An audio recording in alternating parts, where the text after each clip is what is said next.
I'm Chris. Welcome back to another week of What's for Dinner. So when I was meal planning yesterday and trying to decide what to do for the week, I didn't fully pay attention to this recipe when I was looking it up because it was really the process and I had most of the things to go with it. And it snowed today and got really cold today. And the recipe calls for grilling.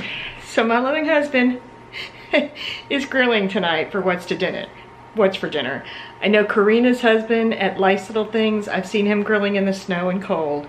And Janet and Eric, I've seen him grilling in the snow and cold as well. So I'm really thankful that he's doing that for me tonight.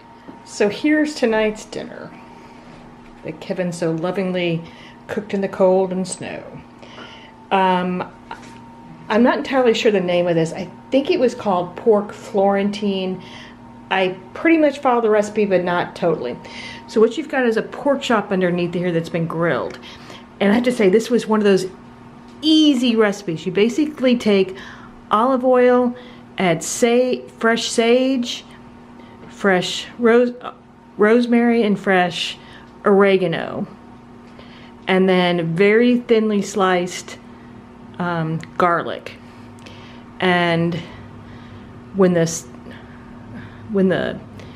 pork is done, when the pork chop is done, then you add it to that sauce and it finishes in that. But before you do all that, you dredge your tomato in that, and then you bread, this is goat cheese, and then you dredge the goat cheese in the sauce, and you then mix it in panko, and then you put this in the broiler. So that's what's going on here, and then we've served it with grilled broccolini. Yeah, Kevin's laughing because I can't talk at this point. So yeah, that's what's for dinner tonight. So it is Meatless Monday, and it's not just a Meatless Monday, it is also a Vegan Monday for us. So this is, and also Mexican Monday, I guess we could say, or Mexican inspired. I have to say that when I started this recipe, I thought that I had taco seasoning of varying types, and I had no taco seasoning. So I used taco sauce, which I figure is basically just wet taco seasoning, I hope. So there's taco sauce in there. There is corn, butternut squash, quinoa, black beans. I sauteed onions and garlic, and then tomatoes in there, and then I'm channeling my inner Jana from Mrs. Empty Nester and cheeseless cheese, which I had a harder time finding than I expected, but I digress. And then there is some avocado on top, and then I also, the avocado also had a whole lot of lime juice with it. So that's what we're having tonight for dinner. So I was watching Taylor Elmore, which is Taylor Elmore's site, YouTube video, and she was doing her meal planning for the month, or for the next couple of weeks. And one of the things she was talking about is her husband, Andy, requests spaghetti on a regular basis, and guess what? Kevin requested on a regular basis as well. I remember we had spaghetti once a week growing up with ragu spaghetti sauce, and my mother would mix half of this ragu with half water, and that is, when I think of spaghetti, that's what I think of. And so I'm not a big fan of it, but it's okay if I make it myself. So Kevin requests it on a regular basis. So yeah, he's working tonight, and I needed to make sure that he had a couple meals for the rest of the week because I'm getting ready to travel in a couple days. I just made a mushroom and onion ragu to go with this, and this was a vegan meal right up to the point when I realized that I put butter on my garlic bread. If I had just used the spread instead, I could have claimed another vegan meal, which would have been an accomplishment in this house for 2 weeks. So instead, for 2 days in a row. So instead, this is a vegetarian meal for the night. So yeah. It's Wednesday and I'm a hot mess, trying to pack, because I gotta go out of town early in the morning. And one thing I will say is that Andrea over at Foodimentary and I share a love of one particular thing. And I am really excited that tonight I get to bring it back.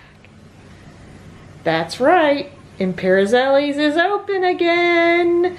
Really excited about that. And not only that, the ice cream shop opened up as well. It's only open for a few months out of the year, so double excitement.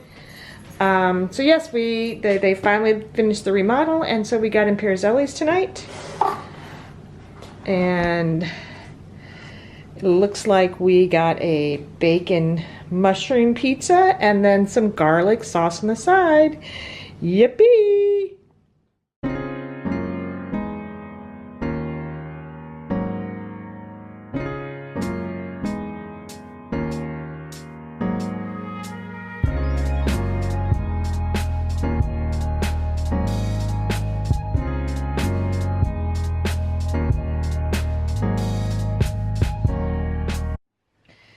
So we have come to the end of the week, and normally when I've been traveling, when I come back, I'm like full of ideas to cook. Not this time. I spent 2 hours today meal planning for next week, well actually tonight and next week, and came up with 2 meals, tonight and tomorrow, and that's it. So next week's gonna be pretty interesting for us. So tonight I came up with a macaroni and cheese was the inspiration behind it. So I made a cheese sauce that had Monterey Jack and Parmesan cheese and cheese powder, Vermont cheese powder. It had a little Velveeta in it, and then some milk, and then I mixed in broccoli with it, and also some lobster. I got a couple lobster tails today, and then I had some frozen shrimp, so that's in there as well. And then I did a crumbly top over the, like broccoli casserole always has a crunchy top, so a little crunchy top over the top. Crunchy top over the top, yeah. You can tell it's late, I'm tired, yes. And then I just made a simple salad on the side. This is lettuce and tomato and cheese and slivered almonds and cranberries and what else is that? Grapes are in there, some toasted almonds, and then I made a regular red wine vinaigrette. So this is Kevin's side, and this is my side. Thanks for hanging out for another week of What's for Dinner, and I look forward to seeing you next week.